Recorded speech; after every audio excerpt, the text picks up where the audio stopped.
Innocent. Hello, America. Good morning. I got your message about a full moon and Zen Buddhist koan of pointing at the moon.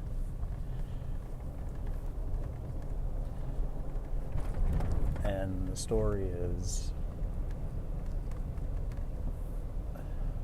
pointing at the moon, whether it's in a reflection, whether it is up in the sky,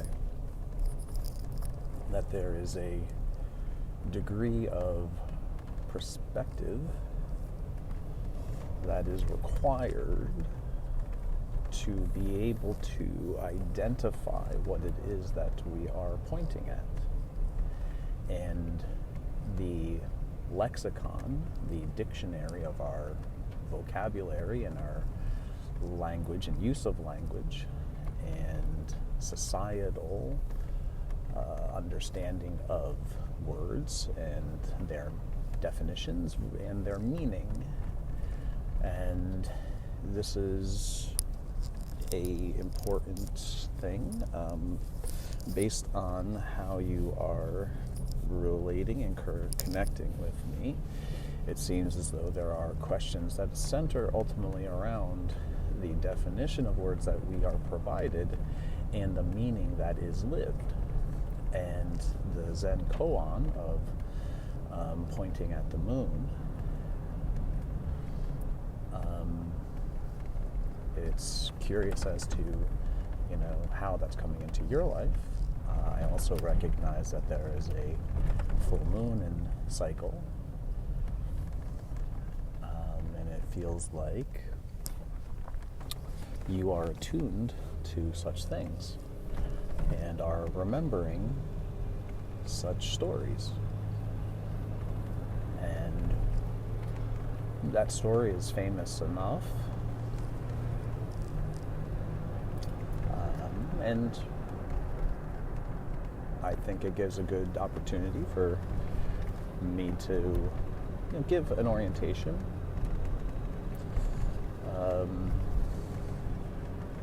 to the greater work that you are signing up for when you contact somebody like me,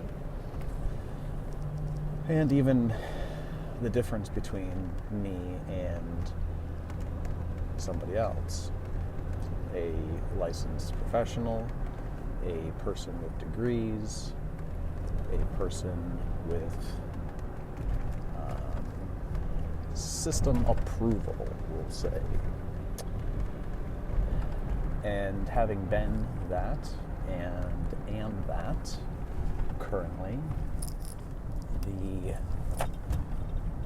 perspective of the consumer of information has to be careful with what it's buying and question who's selling them what, and do they need it.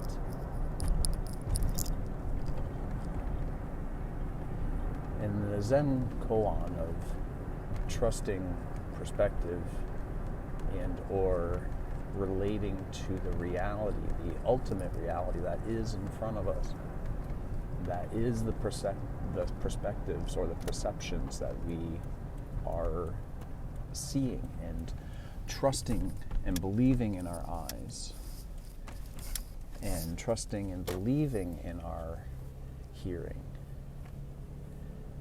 And in these fundamental 5 senses are what shape our reality as a stored mechanism of lived experience. Memory is the basis of our reality. And so when I point at the moon and I say moon, a child can go moon. They have learned the definition of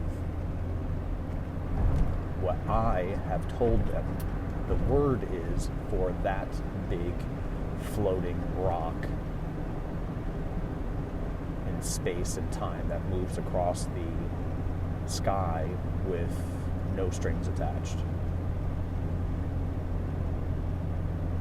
And the kid sees the moon with the word and says, moon. We say they have understanding of the definition of the word. The meaning of the word is its history.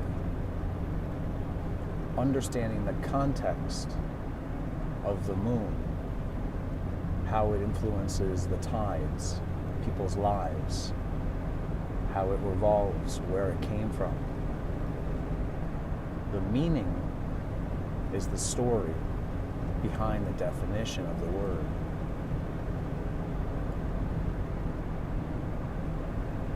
And so, America, there's powerful symbolisms already existing within our construct of life. The symbols and the symbolisms that have been used throughout life. The cycles, the patterns, the stars, the universe, our daily lives, geography, geology, science. All of these things are in motion and are becoming aware of themselves as we are becoming aware of them. And as this explanation may be helpful for you, America, it also provides the ability to apply it to situations to enhance your learning experience. When we see somebody pointing at addiction and they say that the word means this, but in actuality the word means this. And that is what we have in psychology currently. So as you're reaching out to somebody like me who practices recovery psychology, who practices post-traumatic growth, positive psychology,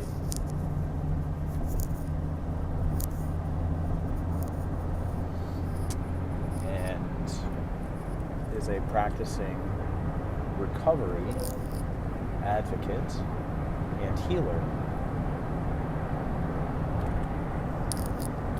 who is more than well versed in psychedelics, and not necessarily psychedelic therapy as much as psychedelic care. I care enough to be able to show you the reality. If you can see it by pointing at the moon and seeing if you can see what they're selling you as the words that go against the meaning that you have had, that you have lived, that you know in your heart is absolutely wrong. My dissertation highlighted that they do not have an operational definition of addiction in the DSM. Therefore, there are missing addictions, such as perfectionism, altruism, and ambition. Those can be measured and regulated and treated with appropriate treatments for people who have positive addictions.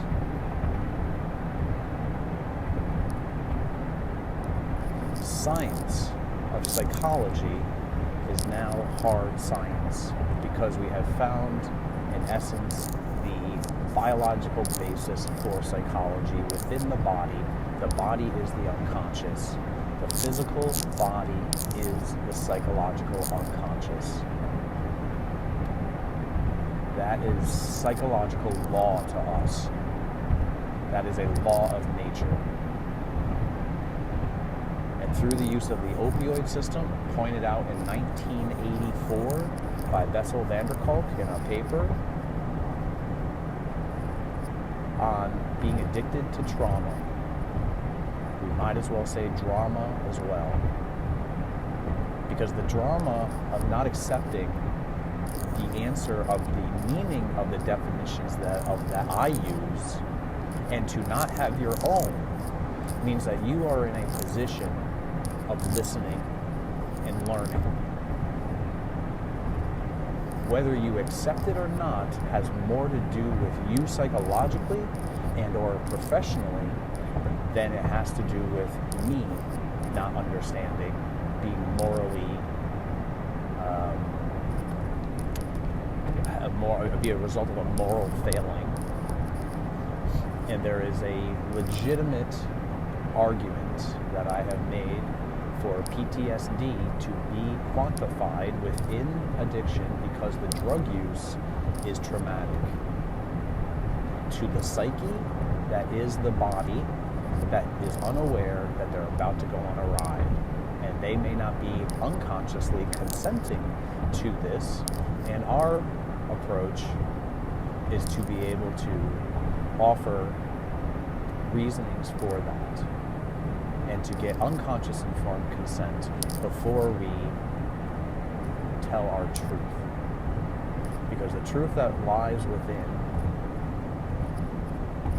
is different than the one that they label as lies without. And when perspective is a matter of subjectivity and objectivity, those who can dissociate adaptively are the ones who will survive, while the others who use it to their benefit can thrive. Thriving is addiction.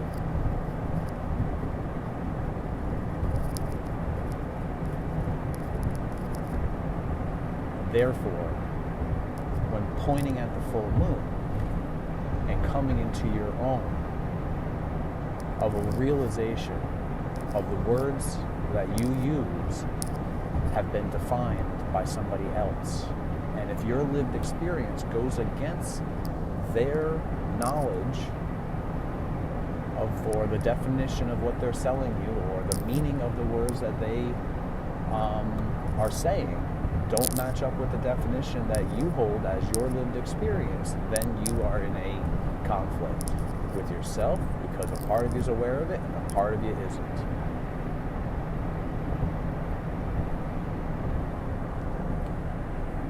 Appreciate the question, America. Have a good full moon.